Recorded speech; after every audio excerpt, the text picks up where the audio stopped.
Okay, Chapter 7 covers some starting basic algebra. And so the first section covers algebraic language and formulas. We're going to evaluate formulas and literal expressions.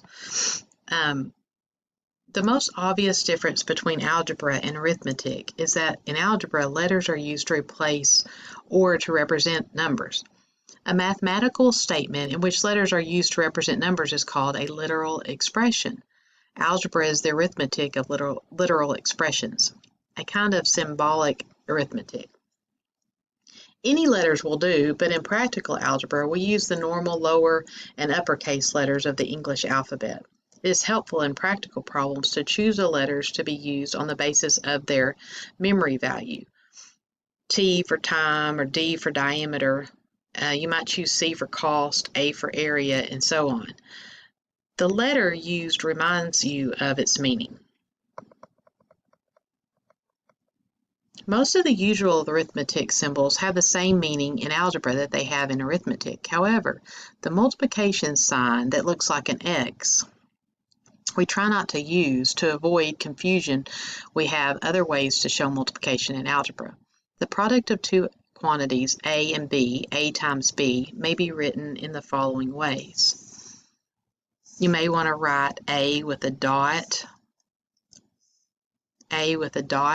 B, A parentheses B, this means A times B, this means A times B, or you can put nothing in between them at all, and that also means A times B. So we try to get away from using that multiplication symbol X.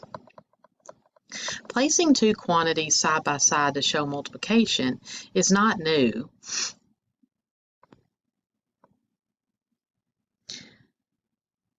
And it's not only an algebra gimmick, we use it every time we write 20 cents or 4 feet. 20 cents is 20 times 1 cent. 4 feet is 4 times 1 foot. Parentheses are used in arithmetic to show that some complicated quantity is to be treated as a unit. In exactly the way in algebra parentheses or brackets or braces are used to show that whatever is enclosed in them should be treated as a single quantity. An expression such as parentheses 3x squared minus 4ax plus 2by squared raised to the second power should be thought of something, or in other words, this whole thing would be your something raised to the second power. The expression 2x plus 3a minus 4 minus x squared minus 2a is really the first quantity minus the second quantity.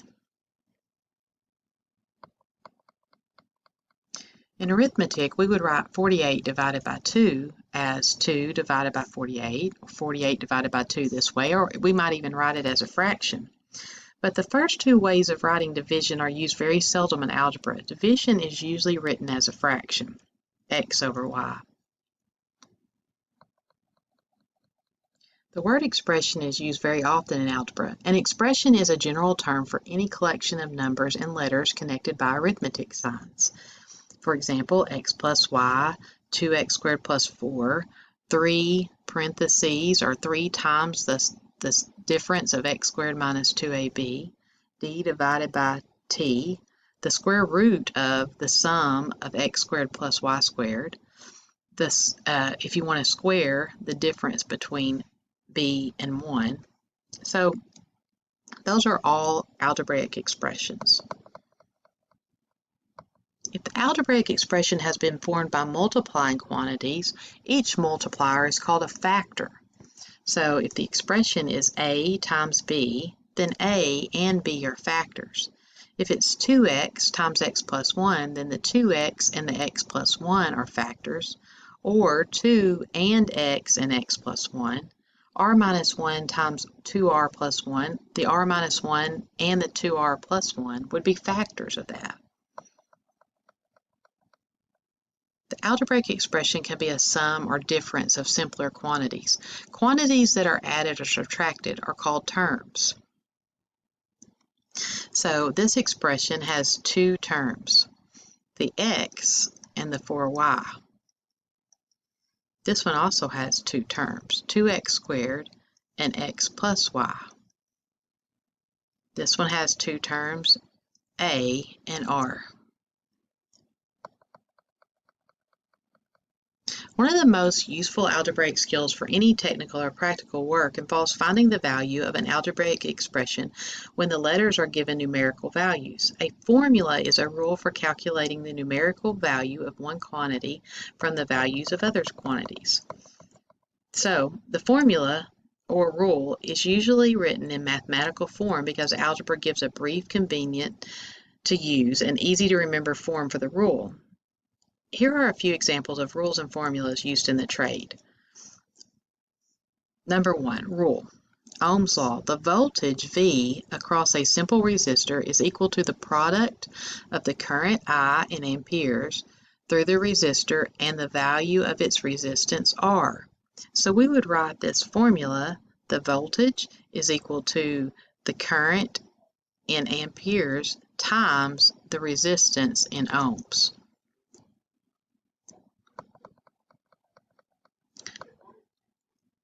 Another rule would be the detention time, T, in a basin is equal to 24 times the basin volume in cubic feet divided by the flow in gallons per day. So here they've got it written nice as a formula for us. The number of standard bricks N needed to build a wall is 21 times the volume of the wall. So the volume would be the length times the width times the height. When we want to evaluate a formula or algebraic expression, it means to find its value by substituting numbers for the letters in the expression. To be certain you do it correctly, follow this two-step process. Place the numbers being substituted in parentheses. This is very important. This will help you from making mistakes. And then substitute them in the formula. Do the arithmetic carefully after the numbers are substituted. The order of operations for arithmetic calculations must be used when evaluating formulas. Remember, please excuse my dear Aunt Sally. So you always want to do parentheses first. Then you want to take your exponents or your powers and roots. Next, you want to do multiplication and division from left to right, and then addition and subtraction from left to right. The following formula is used to calculate the number of joists needed to cover a distance L when spaced 16 inches on the center. Suppose that you know L is 44, and you can determine the joist as follows. So basically, we had the formula here, and if you'll pay close attention, that our formula was J is equal to 3/4, and then they put parentheses for the L because we're plugging something in that, plus 1. They tell us the value of L, so we would put it right here so that it looked like this. Now, your calculator should be able to type all of this in at one time in your calculator, especially if you're using your fraction key. But if you're doing order of operations, you would multiply first and then you would add, and so you would get that J is 34. If you look back in your original problem, it usually tells us what it stands for, and that J is the joist. L is needed to cover the distance L, and our distance L was 44 feet. So we're going to need 34 joists to be able to cover that 44 feet. Suppose you drive a car for 2 hours at 60 miles per hour, and you want to know how far you've traveled. A lot of people would instinctively know to multiply 60 by 2 to come up with the answer 120 miles. They are using one of the most basic and useful formulas in the real-world applications, namely distance equals rate divided by time. Notice that the word speed is often used instead of rate. Two other variations of this formula are the rate is equal to the distance divided by time, and time is equals to the distance over the rate. So, and the formula that they got that from was distance equals rate times time.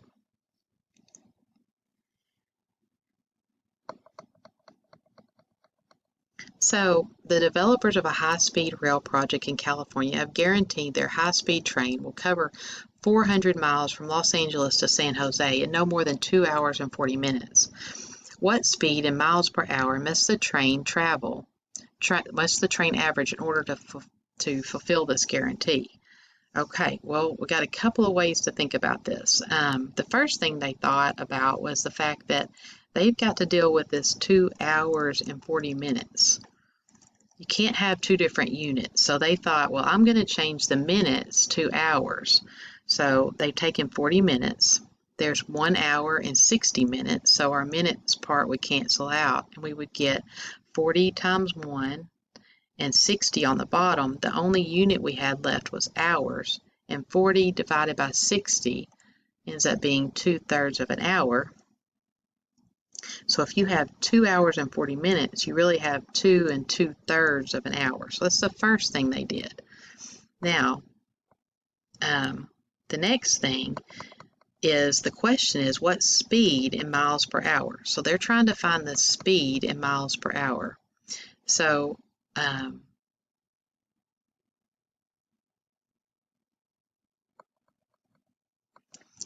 remember that another word for speed was rate, and this is what our R is here. So we have to go a distance of 400 miles, and it's 8 over 3, or 8/3 of an hour. It would be perfectly fine if you typed in 2 2/3 right there instead of 8 over 3. So 400. And remember, they're doing this by hand, so they've changed the division to the multiplication, and then they've done the inverse of the fraction. If you're using your calculator, you should be able to just do 400 divided by 2 2/3, or 8/3, whichever one you prefer, and you would get 150 miles per hour.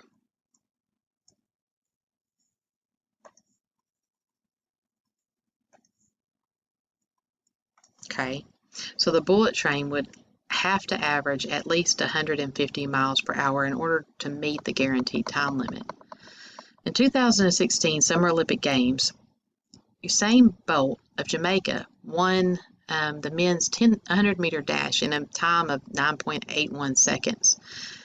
In the 1964 Games, Bob Hayes of the United States won the same event in a time of 10 seconds.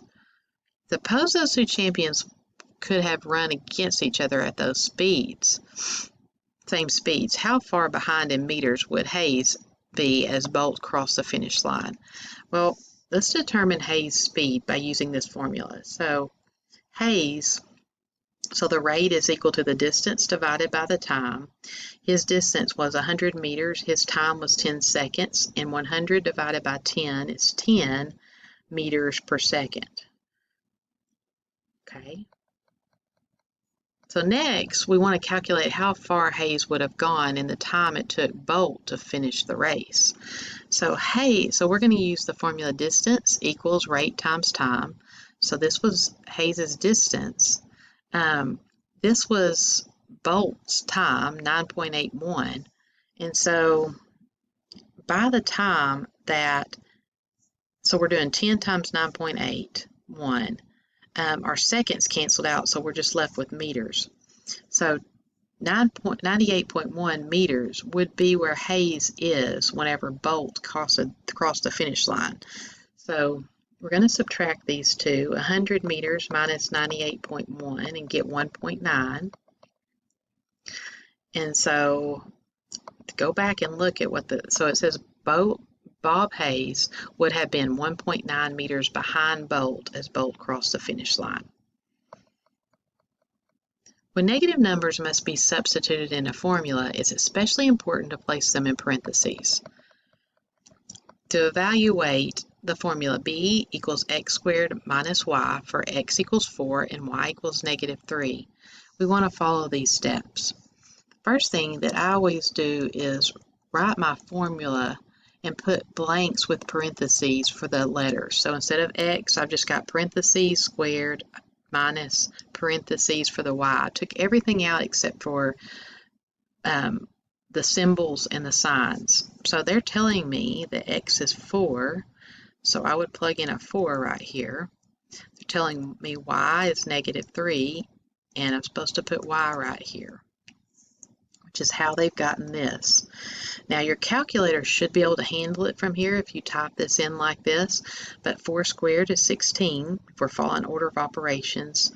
The opposite of a negative number is positive, so 16 plus 3 is going to give you 19.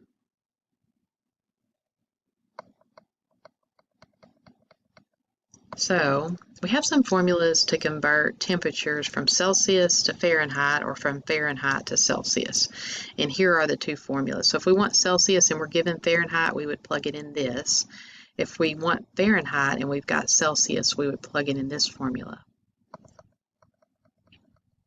So to convert 85 degrees Fahrenheit to Celsius, we want to use the first of the formulas. So we want Celsius, so we want to use the Celsius formula. Now, instead of the F, they know that the Fahrenheit is 85 degrees. If you want to plug that in using the parentheses, it would look more like this, because these parentheses are already here. So we would set an extra set of parentheses for the F, which would be the 85 minus 32. And they don't have it written that way because you really don't have to do anything with that. So they just have 85 minus 32, got 53. And then remember that if you're going to do this type of work, you probably want to figure out what's on the top of the fraction first. So you probably could have typed all this in the calculator at one time. And that would have gotten you this.